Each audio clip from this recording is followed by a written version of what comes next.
Hey, it's Nathan and Sylvia from Okra Films in our new studio setup with another episode of Service Dog Tales. We're on a click-clack. So I've become very accustomed to explaining to people why I have Sylvia, because people often see us in public and they ask us about it. And I personally have no problem explaining it to people, but I often find it's easier to come up with abbreviated ways of explaining it. If I went into great detail about it, then it would take me 2 hours every time I want to go out and buy pistachio ice cream.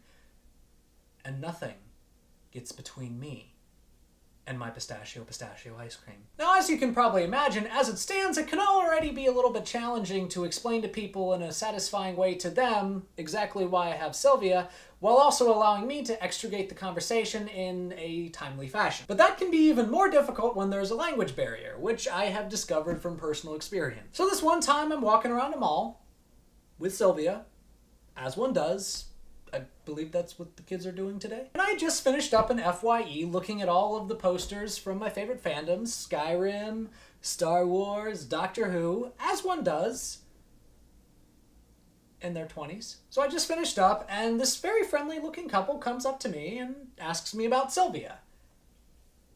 In Spanish. ¿Qué pasa con la pera? Now, this isn't a big deal for someone who knows Spanish, and as someone who took 3 years of high school Spanish and whose mother spent 2 years of her childhood in Mexico, I really don't know that much Spanish. Now, quick disclaimer, my Spanish pronunciation, vocabulary, and overall grammatical structure might not be completely accurate in this video, but I will try to recount the conversation as best I remember. So first, I responded in English. Oh, she's a service dog. No hablo inglés. ¿Hablas español? Un poco? Un poquito. Sí, ella es una pera de servicio. ¿Por qué? Now, normally when people ask me why I have Sylvia, I say sensory relief, deep pressure therapy, and providing a physical barrier. Unfortunately, I didn't know how to say any of that in Spanish. So I figured I'm just gonna say I'm autistic. And then I realized I didn't know how to say that either. So I came up with the best explanation I could with my limited vocabulary. Yo soy loco.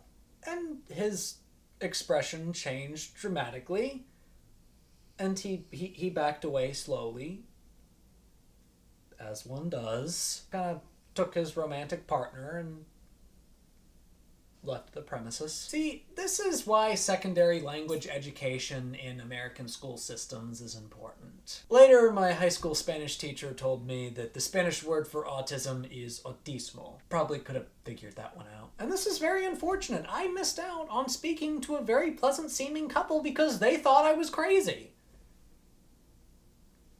Mostly because I told them I was crazy. Anyways, it was an embarrassing and awkward situation for me, but I can laugh at myself.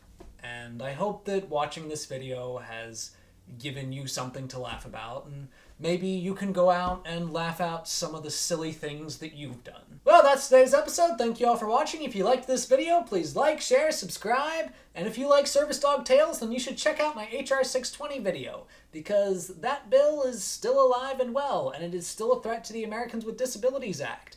And if we allow the Americans with Disabilities Act to be chipped away at, then I might not be able to continue making these videos because I won't be able to go anywhere with Sylvia, and I wouldn't be able to produce awesome content like this. Furthermore, if you like some of the old videos that I used to make with Taylor and Michael, then you should definitely check out some new awesome content that will be coming up, some songs that I wrote with them back when we were in high school.